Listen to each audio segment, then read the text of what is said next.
Hey, subscribe for emotional girls' love stories. 5 in the morning. The Global Corp office greeted me with silence and the smell of dust. I jolted awake in my executive chair for losers, nearly knocking over a stack of folders. My neck ached like it had been run over by a truck. I glanced in a small mirror. Disaster. My hair looked like a nest, my mascara had dried out. I had exactly 3 hours to turn from an office ghost back into a queen before that woman showed up and finished me off with another archive. I rushed out of the building, hoping to make it home in time to shower and erase this disgrace from my face. But the moment I turned the corner toward the parking lot, the world froze. A display window. New collection. A creme brulee colored blazer with perfect shoulders and a skirt that would fit me like a second skin. At that moment, my brain just shut off.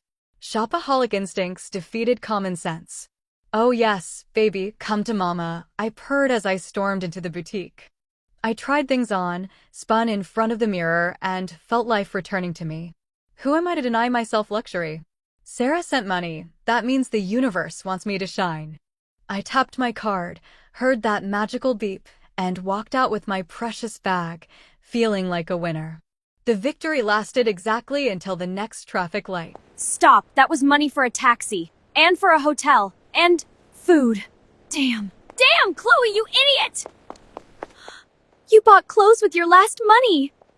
You're literally going to starve, but in silk. I walked back into the office with mixed feelings.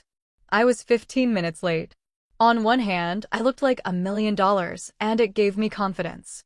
On the other, I remembered Eleonora had given me some contract task yesterday, and I slept through it. I was dead. She was going to destroy me. I had already prepared a speech about how my internal clock runs on Paris time, and I decisively pushed open the door to Eleonora's office. Good morning, boss. The words got stuck in my throat. He was sitting in the guest chair. A dream man. A perfectly tailored suit, a strong jawline, and the gaze of someone who owns at least a couple of islands. Everything inside me flipped. This is it. My salvation. Flashed through my mind. A prince on a white horse. I'll charm him, no man can resist me. What if I marry him? Yes! Let my mother deal with her own archives. You're late. That's a penalty. And since you finally decided to show up, bring us coffee. Now. Victor. I caught his name from the file, glanced at me briefly. I instantly switched to my adorable poor girl mode, clasped my hands, and nodded sweetly. Of course, I'll bring you both coffee right away. She slowly leaned back in her chair, narrowing her eyes. Her cold gaze clearly said, "Since when are you this nice?" She was waiting for a trick, watching me closely until I left the room. In the kitchen, I worked like an artist. For Eleonora, I poured bitter sludge. For Victor, I crafted perfection. I whipped up thick foam and carefully drew a perfect little fluffy heart on top. Perfect. Let's see if he can resist this. I walked back into the office, swaying my hips slightly. Smiling my most innocent smile, I approached the table and started placing the heart-topped cup in front of Victor. But before it could touch the table, Eleonora's slender fingers intercepted it midair. My world collapsed. I froze, watching my love message get redirected to the woman who drinks my blood for breakfast. "No, that's not for you. Put it back." I screamed internally, but all I managed to say was, "Oh." Eleonora lowered her gaze. She saw the heart. Silence filled the room, so deep you could hear Victor turning the pages of the contract. She stared at the foam for a long, very long moment. A strange blush appeared on her cheeks. She looked at me and suddenly smiled softly, almost childishly, and took a big sip.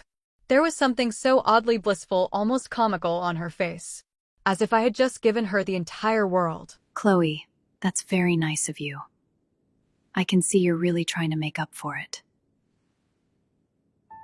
I stood there frozen. My jaw nearly hit the floor. "Are you serious? You really think that was for you?" I glanced at Victor, who was calmly sipping his black coffee without even looking at me. My attempt at flirting had shattered against the director's ice. You're welcome.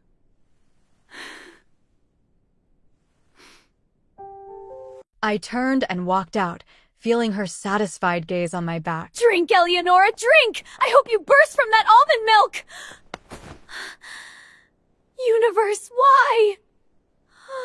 Now she thinks I'm in love with her or something like that. My prince didn't even notice the heart, but my enemy is now sitting there glowing with happiness!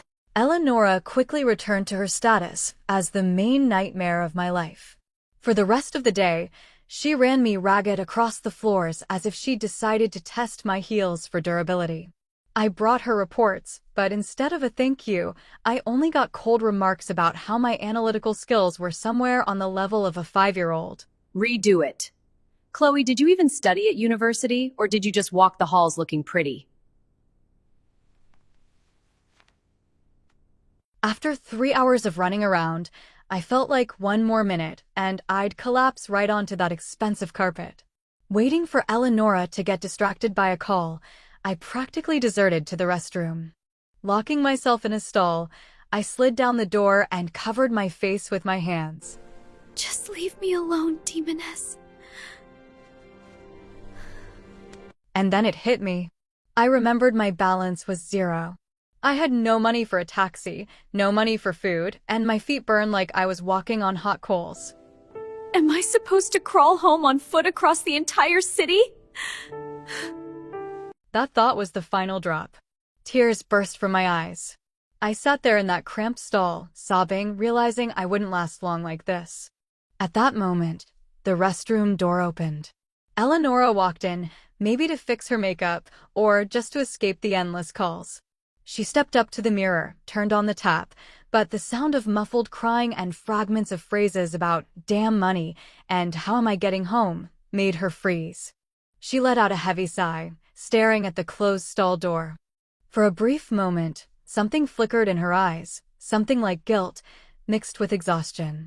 She stood there for a few seconds, listening to my quiet sobs, then silently turned off the water and left just as quietly, leaving me alone with my disaster.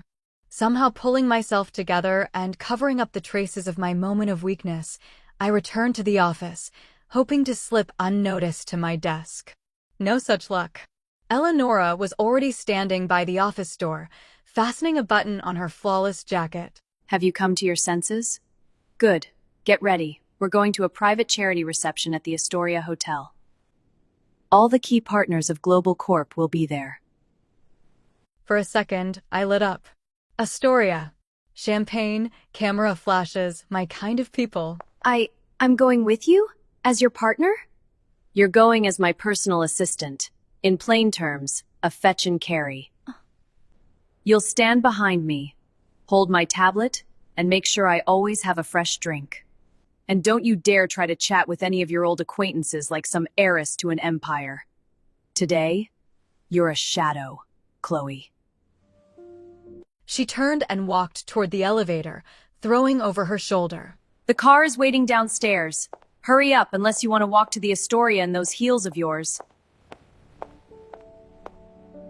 I clenched my teeth, grabbed my bag, and trailed after her. The show goes on, but now in evening scenery. And something told me this reception would either be my triumph or my final collapse. The gilded halls of the Astoria dazzled my eyes. The scent of expensive perfume, the clinking of crystal, and soft jazz. This was my world.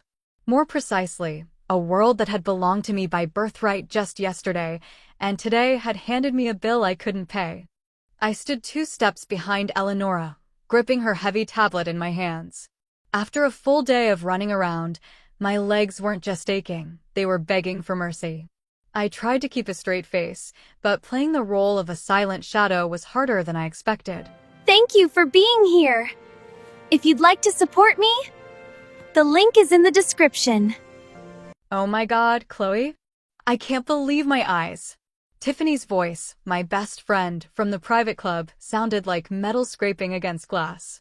She approached with our old crowd, guys and girls I had been drinking champagne with on a yacht just a week ago.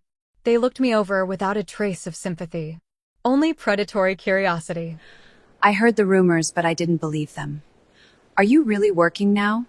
Running errands, fetching and carrying? Chloe, baby, if you can't afford a taxi, you could have just asked. Why humiliate yourself like this? You always used to say that work is for people with no imagination. I felt the blood rush to my face. My throat tightened. All my sarcasm, all my arrogance, gone. I stood there defenseless, in my new blazer that now felt like a cheap costume. I expected Eleonora to turn around and finish me off with some cutting remark, grinding me into the polished floor. But she didn't. Eleonora slowly turned, with dignity, and her icy gaze made Tiffany fall silent instantly. Excuse me, did I hear that correctly? Are you calling working at the largest corporation in the country humiliation? Well, Chloe has always been different. Chloe has changed. She's not running errands. Chloe is my right hand and my most promising employee.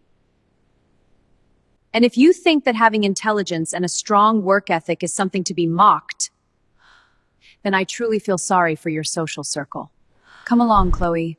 We have serious negotiations ahead of us. We don't have time to waste on idle chatter.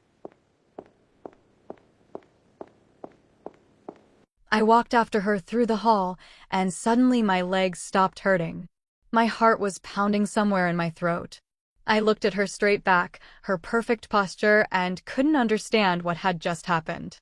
That same gray mouse I once mocked had just pulled me out of humiliation, shielding me with her authority like armor. When we stepped into a quiet area near the terrace, Eleonora removed her hand from my shoulder and, without turning around, said in her usual dry tone, Don't flatter yourself. I simply don't tolerate outsiders insulting my employees. It damages the company's image.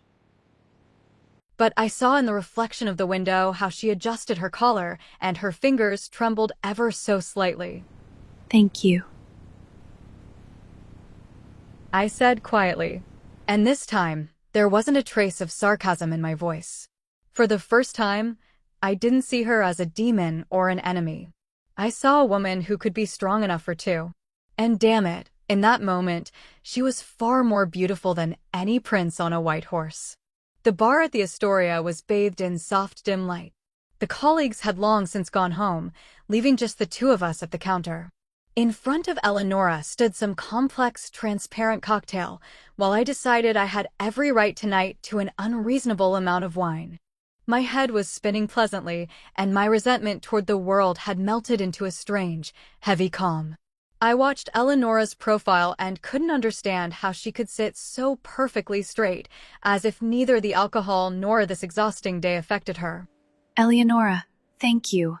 I mean, for that, in the hall. In front of Tiffany and the others. Honestly, I didn't expect it.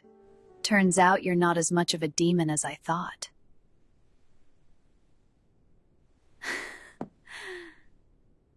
I pointed lazily at her glass and let out a silly giggle. Eleonora slowly turned her head toward me. Her gaze was clear and frighteningly perceptive. If you call those people your friends, Chloe, then I genuinely feel sorry for you. Have you heard the saying, tell me who your friends are and I'll tell you who you are? Hey, what are you implying? I'm not implying anything, I'm speaking plainly. Your social circle is a mirror. Emptiness, glitter, and a complete lack of meaning. You've surrounded yourself with this trash for so long that you started to believe it's what life really is. I wanted to snap back, but the words got stuck. For the first time in a long while, someone's voice didn't sound like my mother lecturing me. It sounded like bitter truth. In the silence of the bar, under Eleonora's gaze, all my gold suddenly turned into cheap copper. I saw myself clearly for the first time, a ruined heiress in expensive heels she couldn't even afford. Maybe you're right. That tension appeared between us, the kind you can't ignore. I could feel the warmth radiating from her. Eleonora slowly closed the distance. Her hand, smelling faintly of that same coffee and expensive soap, touched my cheek, brushing away a loose strand of hair. I held my breath. Her face was so close I could see golden flecks in her eyes.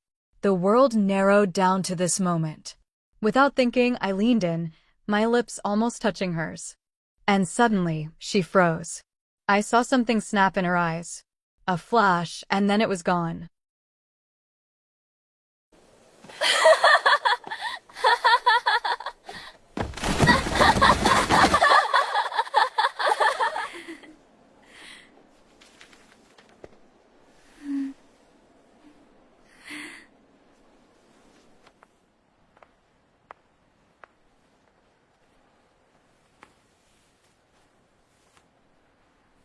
For a brief second, Chloe glanced down at Eleonora sitting on the floor.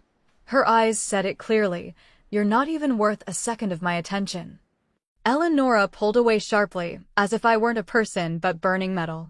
Her face instantly turned into a stone mask. That's enough. You're drunk and don't understand what you're doing. She stood up, adjusting her blazer that fit her like armor. By tomorrow, 8 a.m., you're to prepare a comparative analysis of all our competitors' logistics chains in Asia over the past 5 years. Manually. No use of neural networks. If the folder isn't on my desk by the time I arrive, don't bother coming in at all. I looked up at her, completely disoriented by the sudden shift. Eleonora opened her wallet, took out a thick stack of cash, and carelessly tossed it onto the counter in front of me. Your overtime pay. Take a taxi. I don't want you to be late tomorrow with the excuse that you had to walk. She turned and walked toward the exit, her steps sharp and precise. Her heels echoed against the floor like gunshots, putting a final period to the night. I stayed sitting at the bar, staring at the money and the empty chair beside me. Sobriety hit me like a cold shower. Of course, I deserved this coldness. But why does it hurt me so much? Was I really not against kissing her?